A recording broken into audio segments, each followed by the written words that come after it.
किसी गांव में एक गरीब आदमी रहता था।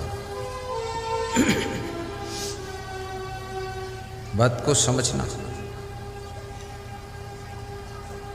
वो गरीब आदमी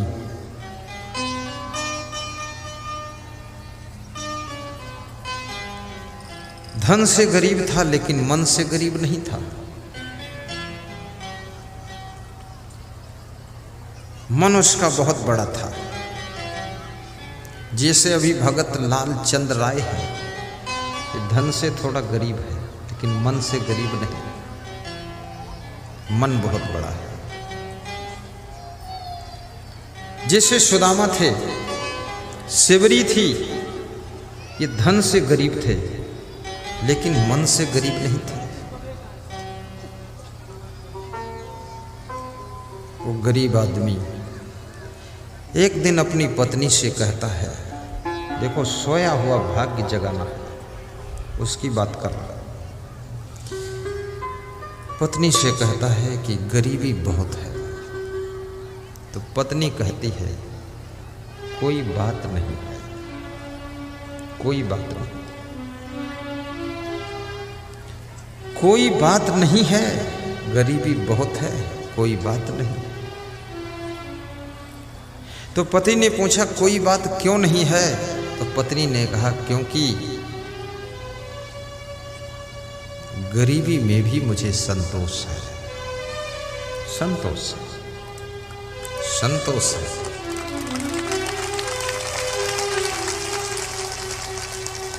जिस नारी को संतोष होता है, उसका पति कभी परेशान नहीं होता है।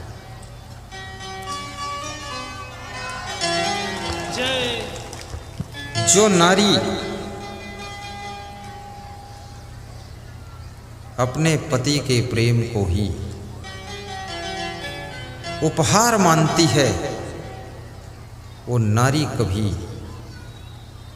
गले के हार के लिए पति को दुख नहीं देती है। पति का प्रेम ही तुम्हारा उपहार है।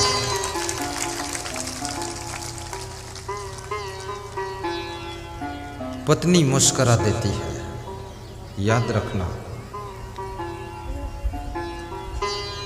तुम्हारे घर में यदि करोड़ों धन है, लेकिन तुम्हारी पत्नी तुमको देखकर मुस्कुराती नहीं है, तो करोड़ों धन के बीच में भी तुम दुखी रहोगे। तुम्हारी कुर्सियां और तुम्हारी टेबल, तुम्हारा बेड सोने का है, लेकिन तुम्हारा पति तुमको देखकर खुश नहीं होता है, तो तुम्हारा मन कभी भी सुखी नहीं हो सकता है। मंदोदरी के पास में बेड भी सोने का है, दीवार सोने की, छत सोने की, कुर्सियां सोने की, सामान सोने की लंका ही है, लेकिन उसका पति जो रावण है, मंदोदरी से प्रेम से बात नहीं करता है। इसलिए मंदोदरी सोने के भवन में भी दुखी रहती है। छोटी सी सोने की चैन के लिए बेचैन मत होना।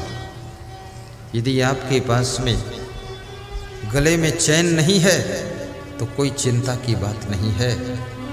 सत्संग सुनना, भक्ति करना, गुरु की कृपा से आपके दिल में चैन आ जाएगी, हृदय में चैन आ जाएगी, उस चैन से सुख मिलेगा। कभी पैसे हो जाए तो सहज रूप से चैन भी खरीद लेना, सोने का हार भी पहन लेना, चांदी की पायल भी पहन लेना। और कभी घर में समस्या खड़ी हो जाए तो पायल और सोने का हार बेच करके कर्जा अदा कर देना, अपने पति को कर्जा से मुक्त कर देना। पति जब कर्ज से मुक्त होता है तो अपने फर्ज को याद करता है कि मेरा फर्ज क्या है। खामखा कर्ज मत लेना। कभी मकान बनाने के लिए सेठ लोगों से ब्याज पर कर्ज मत लीजिए। 100 रुपये पर 4% लगाते हैं महीने का, 48% साल का हुआ।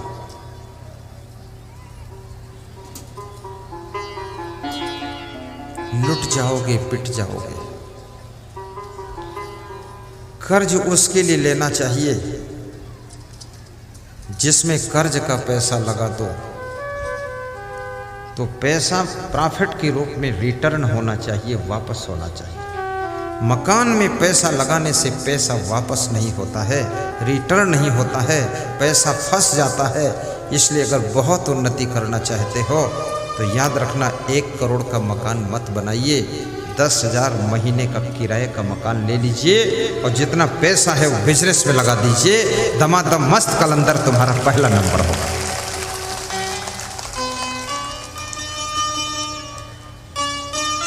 स्वामी विवेकानंद किराए से मठ बनाते थे, आश्रम किराए से।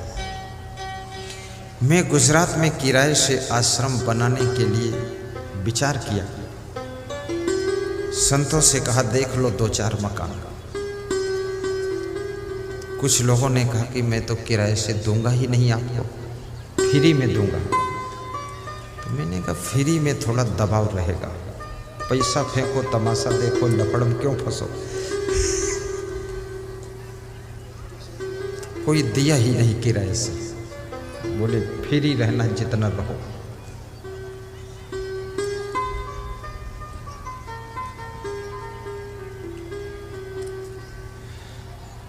कितना ही कर्ज तुम्हारे ऊपर लदा हो, परंतु एक बात याद रखना, तुमसे बड़ा कर्ज नहीं है, कर्ज से तुम बड़े हो।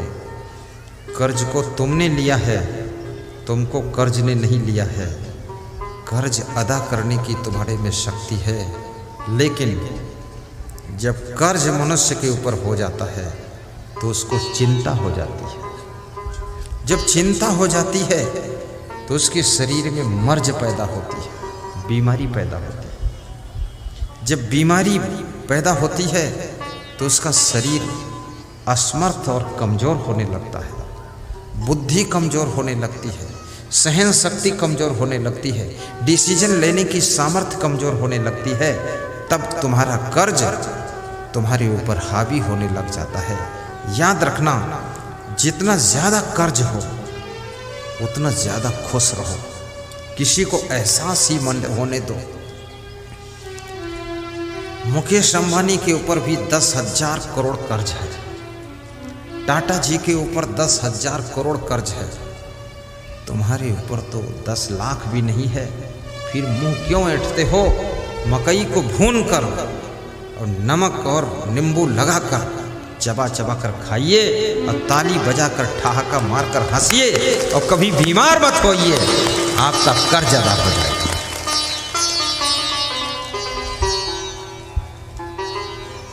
जितनी ज्यादा समस्याओं में तुम ग्रसित हो जाओ, समस्याएं तुमको घेर ले,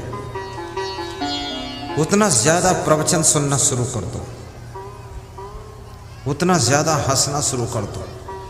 कुछ लोग कहेंगे कि पागल है क्या, तो तुम उनको जवाब देना कि इसमें कोई संदेह है क्या।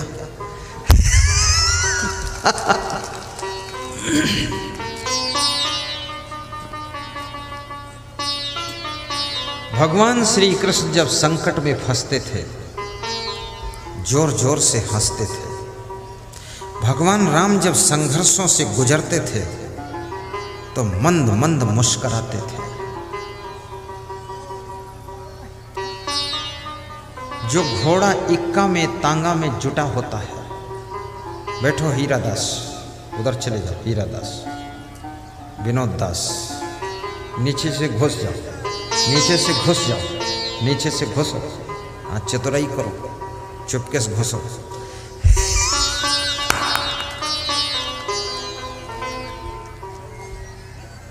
मैंने घुसना देखा, उधर से एक माता जी घुस गई नीचे से, तब मेरी समझ में जब उधर घुस सकती तो इधर भी घुस जाओ फिर।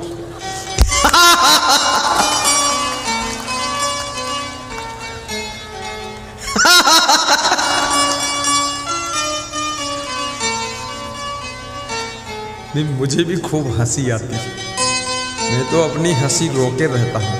नहीं, मैं बहुत हंसने वाला आदमी हूँ।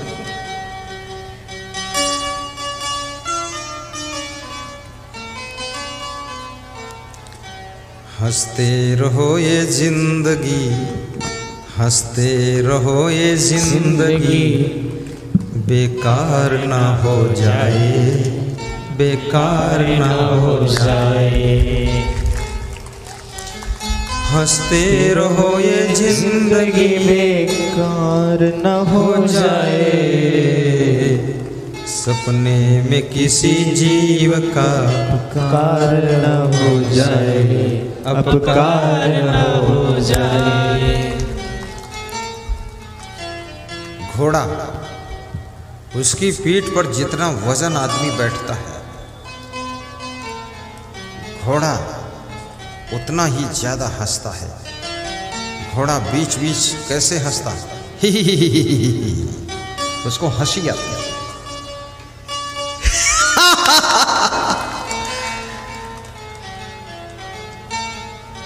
एक घोड़े पर दूल्हा बैठा जा रहा था, तो घोड़ा बीच बीच हंसता था, ही ही ही ही। दूल्हा थोड़ा वजनदार दूल्हा था, उम्रदार दूल्हा था, दमदार दूल्हा था। कितने दूल्हा भी बड़े वजनदार हैं। 1 कुंटल का दूल्हा और 1.5 कुंटल की दुल्हन।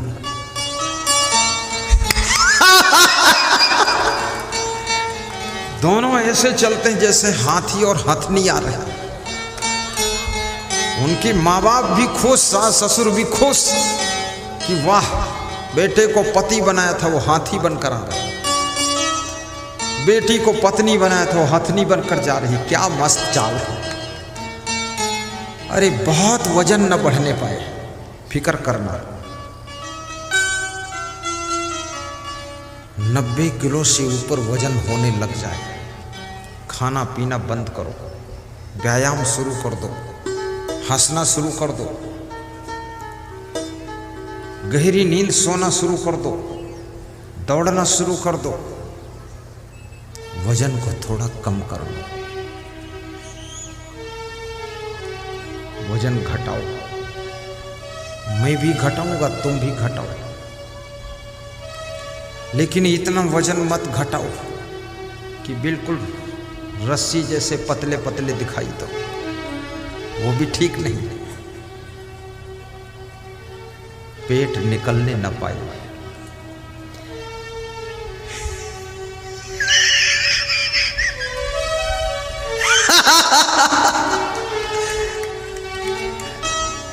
एक सज्जन कह रहा था, पेट जितना निकलना चाहे निकल जाने दो, आखिर है तो मेरा ही पेट। इसकी क्या टेंशन लेना है। तो किसी ने कहा, तेरा पेट क्या है, पूरा इंडिया गेट है। बोले इंडिया का ही पेट है।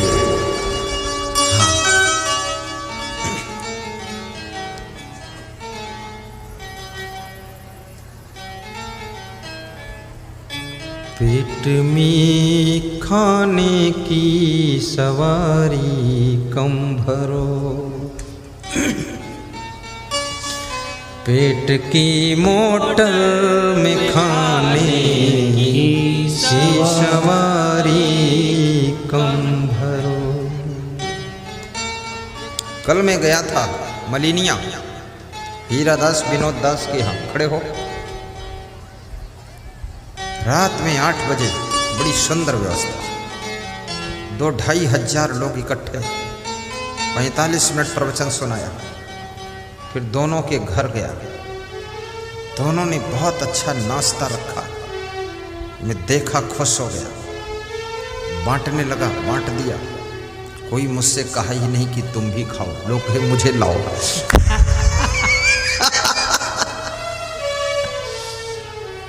बहुत प्रेम है। बैठो। पेट की मोटर में खाने की सवारी कम भरो। मेरी इच्छा होती है बिहार में बार बार आऊं, हर वर्ष आऊं कि ना आऊं।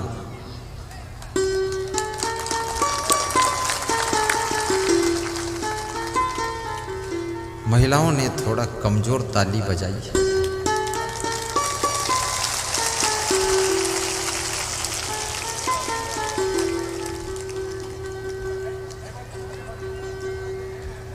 सबका मन है पेट की मोटर में खाने की सवारी कम भरो।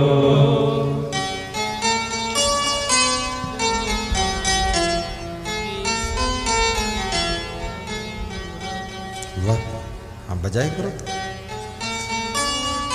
पेट की मोटर में खाने की सवारी कम भरो। क्यों क्यों कम भरें? क्योंकि फेल हो जाएगी ओवर लोड हो जाने के बाद। फेल हो जाएगी ओवर लोड हो जाने के बाद। वाह, तो क्या करना चाहिए? आरज़ूमंदान सेहत याद रखे यही उसूल।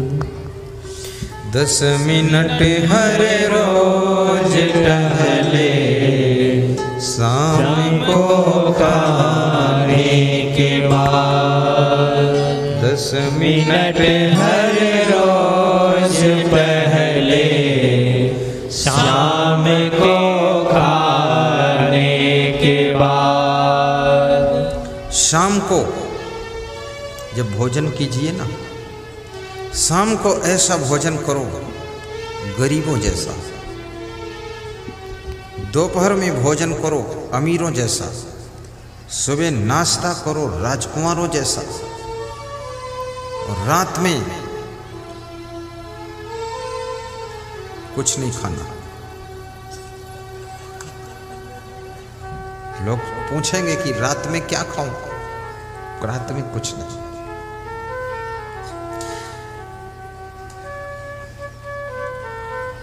चार छुहारा, छुहारा जानते हो? 4 बादाम, थोड़ा सूखा नारियल,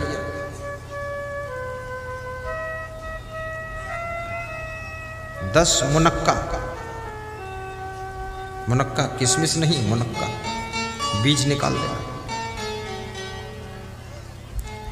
10 ताल मखाना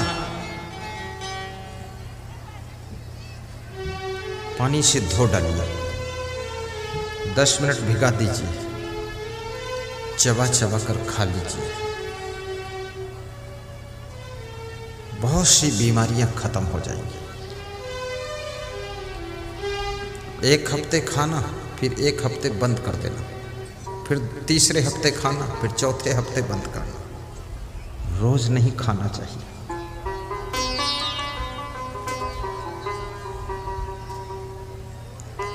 मैं खाता हूं इसलिए बताता हूं, इसलिए चमकता हूं, तुमको चमका दूंगा।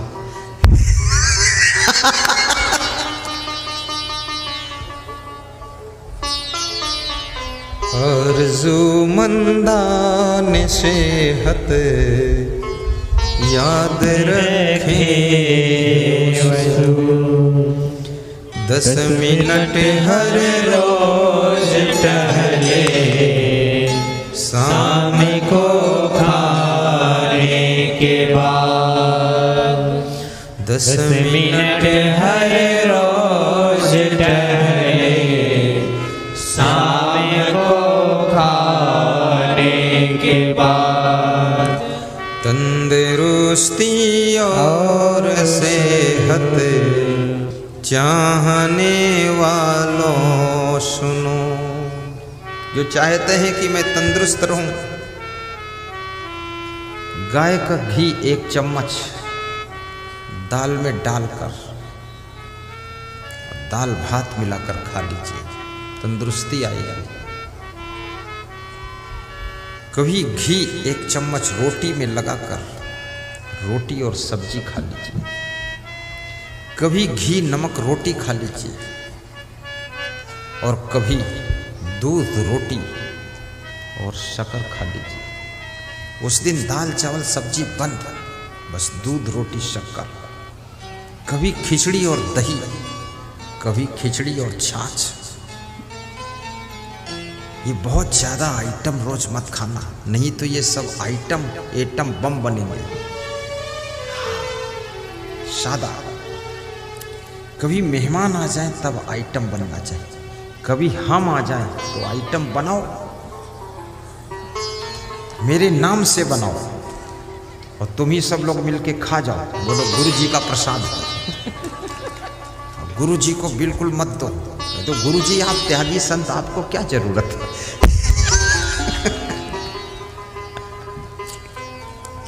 दस मिनट हर रोज टहले, शाम को खाने के बाद, तंदुरुस्ती और सेहत चाहने वालों सुनो, सोना गलत है आपका, सूरज निकल आने के बाद। आजकल बहुएं और बेटे बीमार क्यों रहते हैं? ये सूरज निकलने के बाद भी नहीं निकलते हैं, बस बिस्तर में पड़े रहते हैं, ऐसे पड़े हैं जैसे मरा चूहा पड़ा। पत्नी भी ऐसे पड़ी है जैसे चूहिया पड़ी है। सास ससुर देखते हैं तो उनको लगता है कोई नाग नागिन सोए है। कुछ कह दोगे तो फुफकार के डस लेंगे, और कुछ नहीं कहोगे तो सोते रहेंगे। सुबह सुबह की हवा 1000 रोगों की दवा। सास ससुर को, माँ बाप को, अपने गुरु को, प्रबंधकों को तंग मत करो, बड़े भाई को तंग मत करो। समय पर सोकर उठ जाया करो, और सबसे पहले उठ करके घर के छोटे छोटे कार्य साफ सफाई के कर दिया करो। घर में सुख शांति का माहौल होगा, जिससे लक्ष्मी अपने आप आकर निवास करेगी, वहां दरिद्र कभी नहीं आ सकता।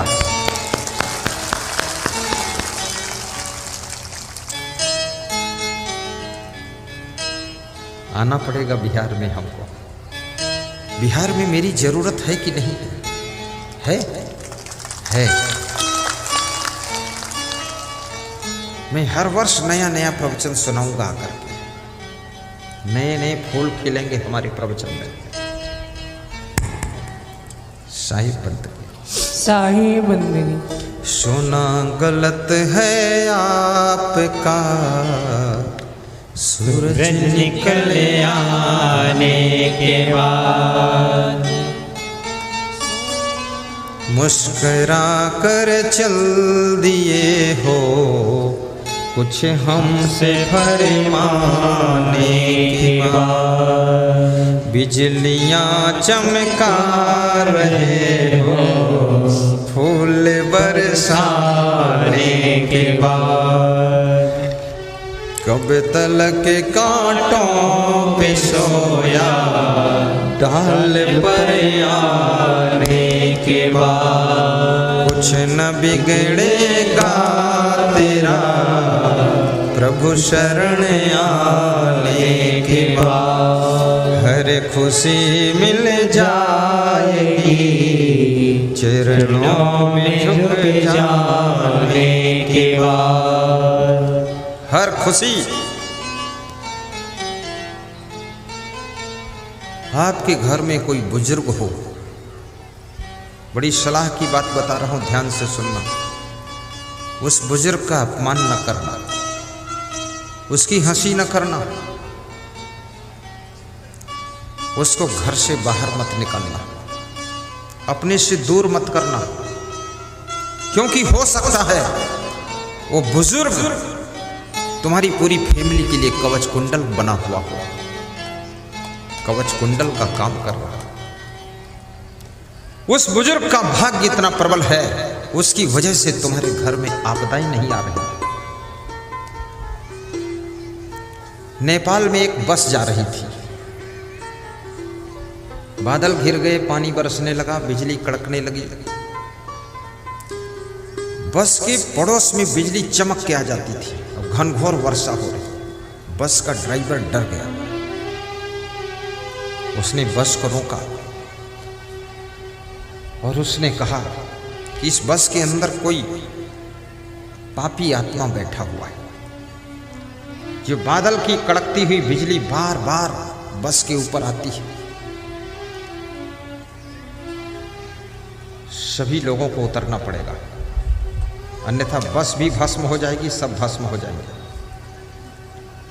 थोड़ा थोड़ा पानी रुका, बिजली हल्की हल्की कड़क रही थी। बस को रोक दिया ड्राइवर ने और कहा, एक एक उतर करके जाओ, सामने जो पेड़ है उसको छुओ।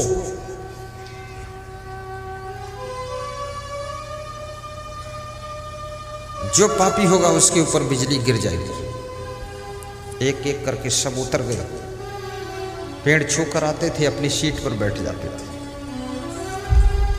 60 सवारी बैठी थी बस में। लास्ट में एक बूढ़ा व्यक्ति, कमजोर व्यक्ति बच गया।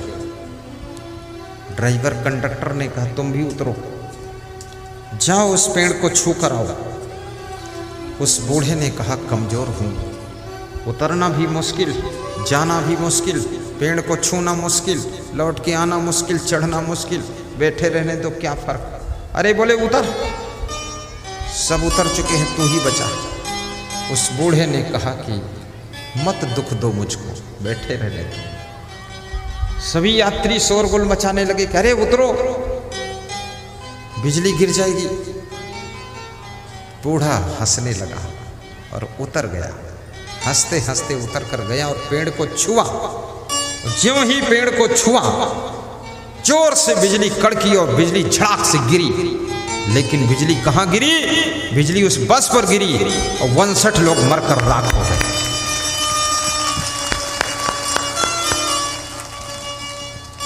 बूढ़ा पेड़ को पकड़कर खड़ा हंस रहा है। पड़ोस में दूर कुछ लोग खड़े थे, उन्होंने कहा, क्या हुआ? बूढ़े ने सब कहानी सुनाई। तो लोगों ने कहा, बाबा, ये 59 पापियों के ऊपर बिजली बहुत देर से गिरना चाहती थी, लेकिन इनके बीच में तुम बैठे थे बस में, इसलिए बिजली लपक के आती थी, वापस जाती थी, और तुम ज्यों ही उतर गए, पेड़ के पास पहुंचे, बिजली बस पर गिरी, 59 मर के राख हो गए। याद रखना, तुम्हारे घर में कोई ऐसा बुजुर्ग है जो आपत्ति की बिजली गिरने से रोक लेता है। संकट की बिजली नहीं गिरेगी उसकी वजह से। इसलिए अपने बुजुर्गों की सेवा करना। तुम्हारे घर में उनकी उपस्थिति ही तुम्हारी सुरक्षा है। हमारे गुरुदेव की उम्र 100 साल की उम्र, उपस्थित हैं वे। हम लोग उनका आदर करते हैं, बहुत सम्मान करते हैं।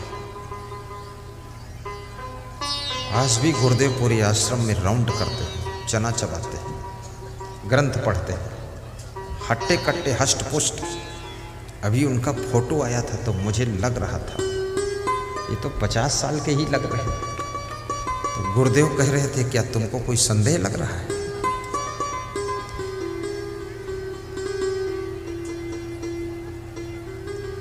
याद रखना, उस गुरु का प्रभाव, उस गुरु की कृपा, उस गुरु का आशीर्वाद बहुत बड़ा काम करता है। मेरे पास में कोई आशीर्वाद मांगने आता है, मैं मुस्कुरा देता हूँ कि अपनी झोली तो खाली है, क्या दूँ तुमको आशीर्वाद। मैं खुद ही आशीर्वाद मांगता हूँ अपने गुरु से, लेकिन लो, अब तुम आए हो तो खाली मत जाओ। तो मैं अपने गुरु का ध्यान लगाता हूँ 5 सेकंड, मन ही मन कहता हूँ, हे क्षमा देव, इस भक्त का ये कार्य पूरा हो जाए। थोड़े दिन के बाद सूचना आती है, जो आशीर्वाद मांगा था वो फलित हो गया। याद रखना, गुरु में भी श्रद्धा रखो। आस्था रखो, विश्वास रखो और गुरु की कृपा को प्राप्त करो। गुरु भगवान का दूसरा रूप होता है, डॉक्टर भगवान का तीसरा रूप होता है, परोपकारी व्यक्ति भगवान का चौथा रूप होता है, दयालु व्यक्ति भगवान का पांचवा रूप होता है,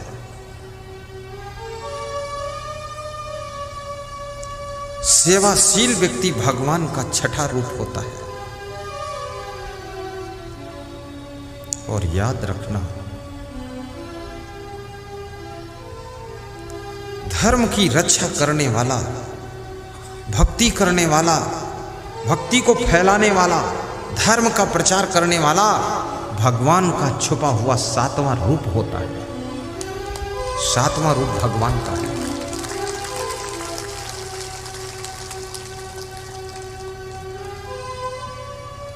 ये इतना बड़ा कार्यक्रम, इतना बड़ा भंडारा, ये जो हो रहा है, ये मनुष्य नहीं कर सकता है। ये कोई भगवत सत्ता उन भक्तों के अंदर काम कर रही है। लालचंद राय कहते थे, सुरजीत यादव कहते थे, जगन्नाथ यादव कहते थे, ये मेरे बस का नहीं है। उमेश यादव भी कहते थे, कैसे संभलेगा। दिनेश यादव कहते थे, पूरा विश्वास है संभलेगा। भगवत सत्ता उनके अंदर काम कर रही है। भगवान कब तुमको भगवान का काम कराने के लिए तैयार कर दे। भगवान किसी भी कार्य को स्वयं नहीं करता है। भगवान महान कार्यों को करने के लिए तुमको चुनता है, तुम्हारा चुनाव करता है। जैसे मेरा उसने चुनाव किया प्रवचन करने के लिए कि तुम प्रवचन करो,